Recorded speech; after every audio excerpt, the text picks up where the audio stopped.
Marco, Sean, how are you, you you doing? seem you seem so far away. I am. This is not Uh, my usual office. the I background feel is quite like I different. am.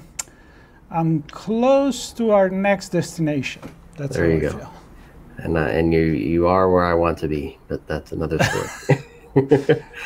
Hopefully I'll get a chance to connect with you there. I think our guest Parul and I were just talking about how we've both spent some time in Florence, and so I hope you're enjoying that. And you're closer to London. I'm Exactly. not That's far what I was. behind you. Not far behind Yeah, you. you're a Where are little you right longer. now? Where are you right now, Sean?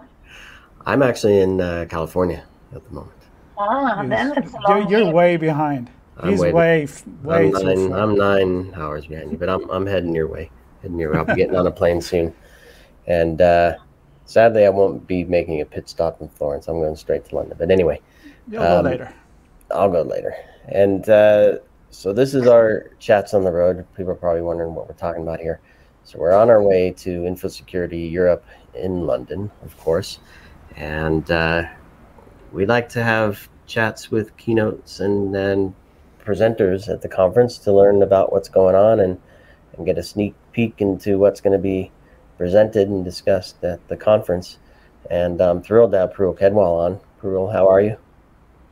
I am doing very well. I hope that's the same case with you. Yes, I think we're both very well, in fact. And Lovely. excited to meet and see you in person in London. For those who don't know you, maybe a brief introduction, who you are, what you're up to, and we'll go from there. Sure. My name is Parul Khedwal. I have been working in cybersecurity industry for a decade now. And in that last 10 years of experience, I have done very, very different roles. So I started as a SOC analyst way back in early 2014. Then quickly moved back to, becoming a senior SOC analyst, SOC lead kind of roles. Then moved to a consulting company, did, SOC establishments for ton of clients across Europe, US, and then lately then moved to cloud security, did cloud migration because cloud became the buzz and everything from on-prem started moving to cloud. So started doing some of the cloud engineering security architecture projects. So for that, I was mostly based out of Stockholm, Sweden. Worked there for 2 years. In COVID, moved back to India to be with family. Then joined another company, which was again US based. I was doing consulting for them in threat intelligence space. I was also leading their security operations, and I was handling all of their, MSSP providers, things like that. Off late, then. Life gave me a chance to move to London and I joined Trainline, where I'm employed at this moment. So I'm leading the security operations of Trainline as a whole. So I'm pretty sure whoever is based out of London and at least in some parts in Europe, you must have used Trainline. And I mean, not really doing any sort of those promotions, but just trying to tell you what really I do. So I protect customer data and all of the security within the Trainline employee infrastructure as well. So that's what I do at the moment. But that's like really, really from my work perspective. But otherwise, if I have to introduce myself, there are more flavors to it. So I like meeting people. I like talking to people, which is why I'm here today. Which is why I do conferences. I've been a part of ISACA Bangalore chapter, and now recently joined ISACA UK chapter as well. And I really love talking about security. I've done a couple of courses. I've designed a couple of courses, and sold them to. I can't really code the companies, but yeah, sold it to them for their internal training. So speaking about security is my passion, and definitely that is what I'm going to be doing it today as well. So yeah, I think that's about me. Unless you have any questions.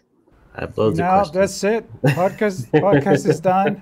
You told us everything we needed to know. Thank you Yeah, very much. no, I'm thrilled to hear the Asaka. That's a great organization. They do good things for the industry, and Yeah, congratulations on getting the speaking spot at Infosecurity Europe as well. I'm curious, a lot of Security Operations Center, threat intelligence, security operations in general, it sounds like as well. And then the session is around passwordless auth and multi-factor, which is very specific. And I don't know, maybe not directly. There are events, of course, for access and authentication in the SOC, but why this particular topic so focused on that? Is there a passion there, or some findings, or something interesting that led you to that? I think it's a combination of all of these things. So, as a SOC lead, what do you think the kind of incidents that bother me the most? It's not something big breaking. It's the small and the most, easiest thing breaking in, which is as simple as your password, right? We hear about these data leaks every single day. This company got breached, that company got breached. Your credentials are out there everywhere. I mean, I don't know if I really should say this, but I still would want to go ahead and say the statement that data privacy has become a myth now. No matter how great rules we have in place, but at the same time, most of the data across the board is in a breach list somewhere, right? So where do you draw the line, right? You started drawing the line where it's like, okay, one factor is not essential. You need to bring in more, right? One-time passwords, your authenticator apps and whatnot. But attackers have also figured out a way to deal with them as well. So what next? Right. So when I started looking at this topic and I even researched about it, and it's like we are right now kind of taking a U-turn, and what we moved from physical to digital, and now we are trying to take more advantage on the physical side. So this whole password space is taking a new shift altogether, and which is why this topic particularly interested me, because I know from the ground reality how a small password can lead to a very big security incident. At the same time, even as a general user, like you tell me, Sean, how many passwords do you remember? 40? Your bank, your Uber Eats, whatnot. I remember all of them. Right? Because you use one. All one. Password. Oh my God. You just Oh use my God. passwords. You really need this question the most. We're kidding. We're kidding. We're not that bad. We put a 1 at the beginning and an exclamation point at the end. Yeah, but it's again, there's just so much talk around that, what really you want to do with the passwords. There have been always buzzwords like you don't really use a single password, use passphrases. For you, it's easy to remember, I don't like pineapple on my pizza at the rate 236, rather than you remembering combination of your name plus your wife's name plus your dog's name, or I don't know whatsoever, right? So it's taking a whole new shift, and there are a lot of topics that needs to be discussed. There are a lot of topics that people need to be aware about, right? There are a lot of technologies which are coming up. So Fido has done really amazing job in bringing up phishing resistant MFA. So Fido is basically, I think, first identity online.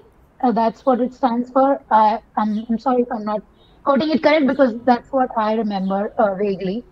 But yeah, so I mean, there's a lot to discuss in this space. I've just thrown a very few keywords, but if you look at the agenda of the session as well, you would get to know there's a lot in this space which is happening. You're correct. It is fast identity online. Let me ask you something. Like, how did we get here? It's a very long time I hear password are not, not good. I also know that password were used during the Roman Empire, or maybe even earlier than that, to authorize entrance somewhere when you couldn't see someone behind a wall or a door or whatever. And I understand that. That wasn't the technology. It wasn't like, oh, let me see your iris, or let me scan your finger, or whatever. But I feel like we had this technology now for a while, and I don't know, are we actually getting to drop the password finally, or what is it are holding this industry into still using password? I think there are a couple of things which is holding the industry back, first and foremost, it's the resistance from the user side. Because tomorrow, if I told you that you cannot do your bank transactions with a password, but you need to have a pass key or a physical device, you might get immediately bothered that what if this device is lost, right? What if I lose this key? Password is something I can remember or reset, but what if I lose this key? Is it going to be, I mean, are we going backwards? Why not go, to more secure parts? Or why do I need to have a physical scan of my thumb or my retina, or even have a, let's say, a physical device as a key which you can plug into your system and boom, your password is in? What if somebody steals that? So there's a lot of reluctance from the user community side. Reason being, there's not enough communication. There's not a good story being told to them, especially by the security preachers, the vendors who are bringing this technology. And overall, there is, I think, less awareness in this space as a whole. So I think that is one area because of which people are not really ready to implement this. Secondly, it's also about with new technologies would definitely come new threats, right? How ready are we to handle more sensitive data? For example, GDPR says that even your password, your passports, your full name and password as a passport number as a combination cannot be stored in the same place, right? Because these two together can reveal your identity to another level. You have to be, compliant with certain regulations to be able to store them in the same place. Now, if I, as a person or as a company, want to store your fingerprints, want to store your biometrics, like, right? Am I capable of having an infrastructure which can deal with the security compliance requirements? Maybe, maybe not. So there are a couple of roadblocks, but I think we are heading to a good space because with these sessions, right, more and more people are starting to talk about why going passwordless is going to be the future. And of course, AI being the new buzzword, you can literally throw it anywhere at this point in time. But of course, with AI coming into a lot of toolings, I think it's going to make life easier in the longer run. So, yeah. So AI is an enabler for some adoption, or to make it easier to manage, or I would not give it a direct yes or no, but I mean it could be put to some good use if I have to say it that way, because this is a technology. It's not that new. It's been there for a couple of years, like 5 years probably. Now there are organizations which have been using it and they have seen good success. So even without AI, this has really shown results. But now with AI being an enabler, it could probably take an easy path. But that's something which future is going to reveal.